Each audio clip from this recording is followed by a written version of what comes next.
Friend, स्वागत है आपका वाईपी एजुकेशन ट्रिक चैनल पर।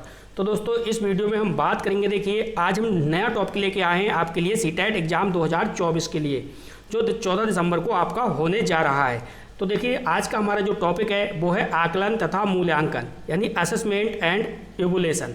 देखिए ये जो टॉपिक है, यहाँ से सीटेट में 1 से 2 मार्क्स 100% बनते हैं, वो हर साल बनते हैं।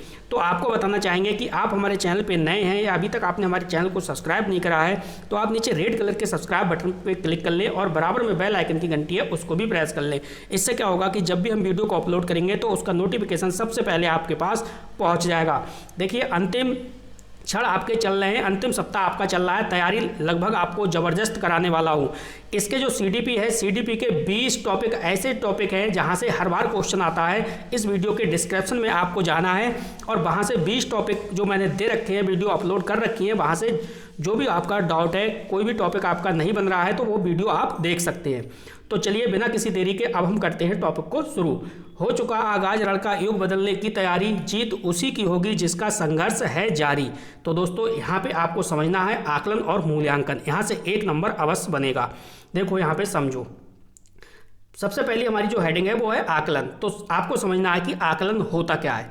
देखो, किसी के बारे में जानकारी को इकट्ठा करना, यानी किसी के भी बारे में जानकारी को इकट्ठा करना या एकत्रित करने की जो प्रक्रिया है उसको हम आकलन कहते हैं। क्या कहते हैं? किसी के बारे में, यानी कोई स्टूडेंट है या कुछ भी XYZ, किसी के बारे में अगर हम जानकारी को इकट्ठा कर रहे हैं ना, तो समझो उसे हम आकलन कहते हैं। यह शिक्षण अधिगम प्रक्रिया के दौरान निरंतर चलती रहती है, यानी जब ये शिक्षण प्रक्रिया चलती है तो उस समय ये प्रक्रिया है आकलनवारी, वो निरंतर चलती रहती है। हम बच्चों को पता नहीं चल पाता है कि कोई भी हमारा टीचर जो है वो आकलन कर रहा है, लेकिन ये शिक्षण अधिगम के दौरान लगातार चलती रहती है। अब देखो यहाँ पे अगली बात जो आती है हमारी, वो है आकलन के प्रकार। जो आकलन है ये है 2 प्रकार का। तो यहाँ से क्वेश्चन पूछा जाता है एग्जाम में हर बार। आकलन कितने प्रकार का है? 2 प्रकार का है। एक देखो है रचनात्मक आकलन और दूसरा है योगात्मक आकलन। जो क्वेश्चन आपका जो सीटेट में पूछा जाता है 1 नंबर का, वो क्वेश्चन यहीं से बनता है और कहीं से भी आपका क्वेश्चन नहीं पूछा जाएगा। रचनात्मक आकलन, योगात्मक आकलन, आकलन के प्रकार से क्वेश्चन बार बार पेपर में बनता है।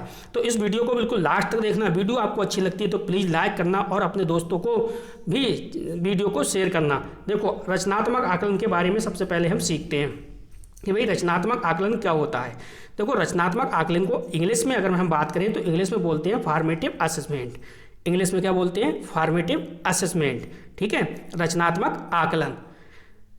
तो समझो, देखो, पढ़ाने के दौरान किया गया आकलन ही रचनात्मक आकलन कहलाता है। यानी जो भी टीचर है वो स्टूडेंट को पढ़ा रहा है और पढ़ाने के दौरान ही बच्चों का आकलन किया जा रहा है, उसी को हम रचनात्मक आकलन कहते हैं। और यह बच्चों के बारे में जानने का सबसे अच्छा तरीका है। अब देखो यहाँ पे इस लाइन पे आप जोड़ दो कि यह बच्चों के बारे में जानने का सबसे अच्छा तरीका है।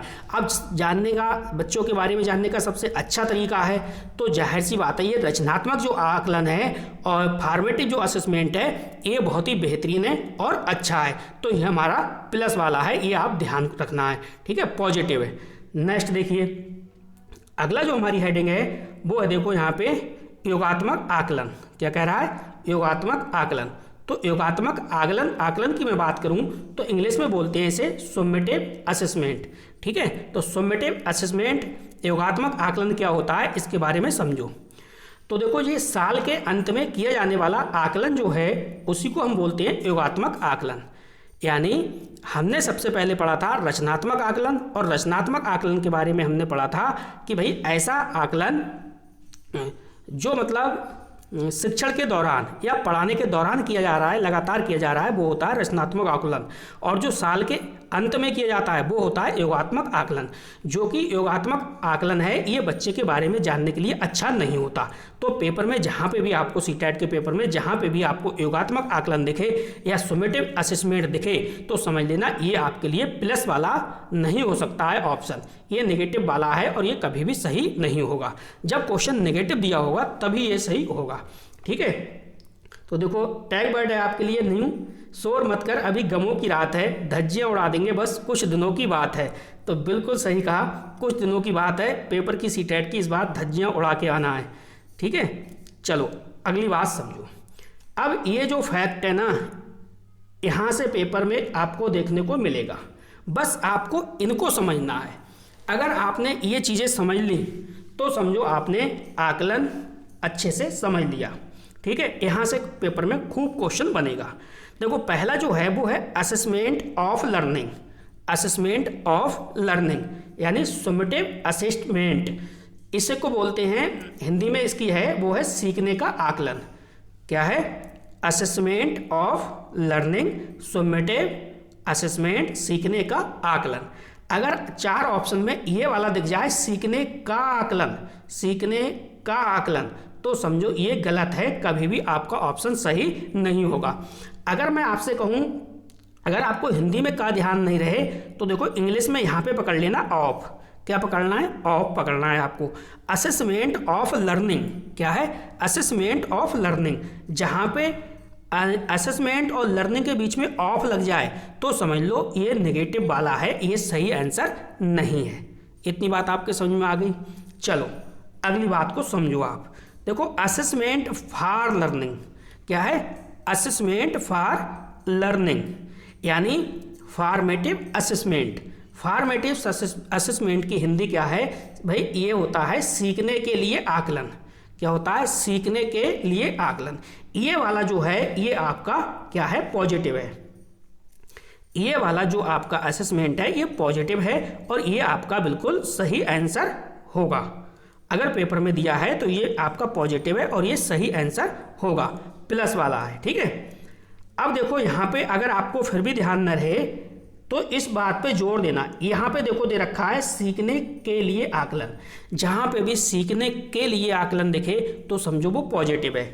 अगर मान लो हिंदी में आपको ध्यान ना रहे तो इंग्लिश में आपको ये ध्यान रखना है फॉर, यानी असेसमेंट फॉर लर्निंग। तो आपको क्या ध्यान रखना पड़ेगा? फॉर ध्यान रखना पड़ेगा। ठीक है, तो इतनी बात भी आप समझ गए, यानी assessment of learning summative assessment समझा और assessment for learning formative assessment समझ लिया आपने। अब जो नेक्स्ट है हमारा उसको समझिए। अगला जो हमारा है वो हेडिंग है, वो है बेटा असेसमेंट और as learning. Assessment as learning.